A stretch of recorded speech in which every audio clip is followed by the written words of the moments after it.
నాకు బాగా మెడ నొప్పి మేడం. హెల్మెట్ పెట్టుకోవాలన్నా బైక్ నడిపేటప్పుడు కానీ ఎక్కడ ఇలా చూడడం సైడ్కి కానీ బాగా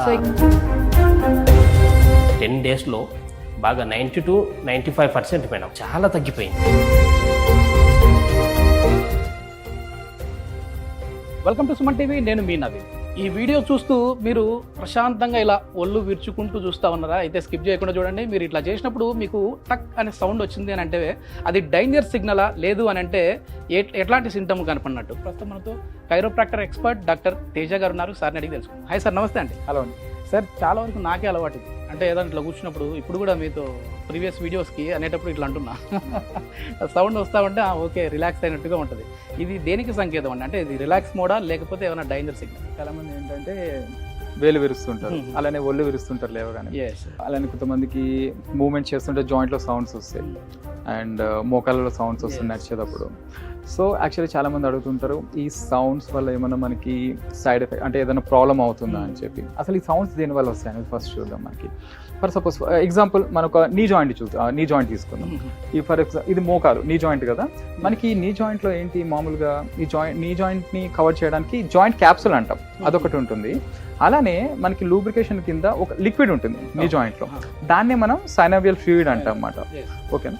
సో మనకి ఏమవుతుందంటే ఇప్పుడు మనం ఏదైనా మూవ్మెంట్ చేసినప్పుడు కామన్గా సౌండ్స్ వస్తాయి కదా.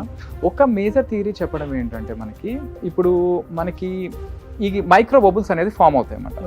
మనకేంటి జాయింట్లో మామూలుగా ఇప్పుడు ఈ మెనిస్కస్ అనేది ఒకటి ఉంటుంది అండ్ లిగ్మెంట్స్ ఉంటాయి, అలానే సైనోవియల్ ఫ్లూయిడ్ ఉంటుంది. దీంతో పాటు ఏంటంటే గ్యాసెస్ కూడా ఉంటాయి, నైట్రోజన్ అండ్ కార్బన్ డైఆక్సైడ్ అంటాం. సో ఈ నైట్రోజన్ కార్బన్ డైఆక్సైడ్ ఏమవుతుందంటే, సో ఇక్కడ మనకి ఒక మైక్రో బబుల్స్ లాగా ఫామ్ అయ్యి మనం ఏదన్నా ఇప్పుడు ఈ ఫింగర్ స్ట్రెచ్ చేస్తాం, ఇలా పుల్ చేస్తాం, అలానే విరిచినప్పుడు ఒళ్ళు విరుస్తుంటాం కదా.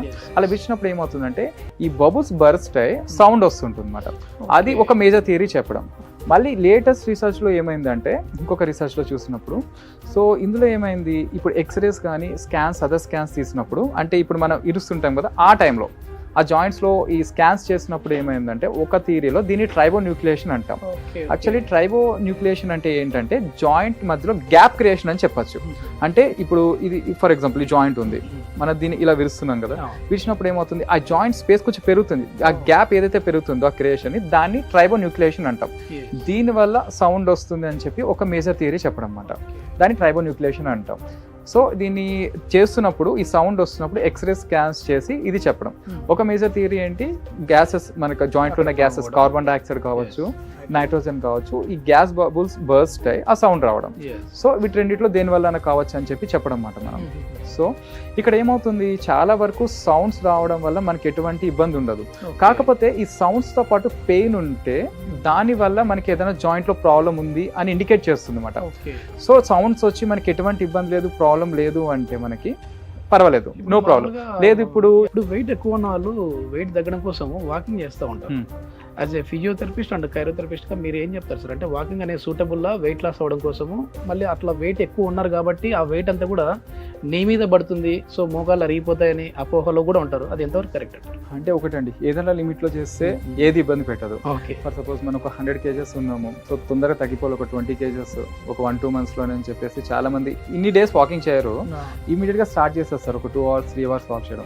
అలా చేయడం వల్ల అదర్ హెల్త్ ప్రాబ్లమ్స్ వచ్చే ఛాన్సెస్ ఉన్నాయి అండ్ జాయింట్స్ మీద స్ట్రెయిన్ అయ్యే ఛాన్సెస్ కూడా ఉన్నాయి, వేరే హెల్త్ ప్రాబ్లమ్స్ వచ్చే ఛాన్సెస్ ఉన్నాయి. ఏదైనా స్టార్ట్ చేసే ముందు ఒక లిమిట్లో స్లోగా దాన్ని స్టార్ట్ చేయడం అనేది చాలా మంచిది. ఇది మొత్తానికి ఏంటంటే ఈ సౌండ్స్ వస్తూ ఉన్నాయి కదా అని చెప్పేసి ఏం కంగారు పడిపోవాల్సిన పని లేదు. ఏంటంటే మరీ కొంతమందిలో అపోహలు ఉంటాయి, బోన్ రాపిడి వల్ల ఈ సౌండ్ వస్తూ ఉందేమో అని చెప్పేసి కూడా అనుకుంటా ఉంటారు. సో ఈ సౌండ్ రావడం వల్ల అయితే ఇబ్బంది అయితే ఉండదు. అట్లా అని చెప్పేసి లైట్ తీసుకోవడం కూడా కరెక్ట్ కాదు. ఎందుకంటే పెయిన్ వచ్చిందంటే మాత్రం మీకు దీనికి ట్రీట్మెంట్ అయితే అవసరం. సో దీనికి సంబంధించి కైరోప్రాక్టిక్ ట్రీట్మెంట్ కావచ్చు, ఫిజియోథెరపీ ట్రీట్మెంట్ కావచ్చు, డాక్టర్ తేజ గారు అయితే చేస్తుంటారు. సో మీరు సార్ని కాంటాక్ట్ అవ్వాలంటే సార్ కాంటాక్ట్ నెంబర్ ప్రొవైడ్ చేస్తున్నాం, మీరు నేరుగా సార్తో మాట్లాడచ్చు. Thank you sir.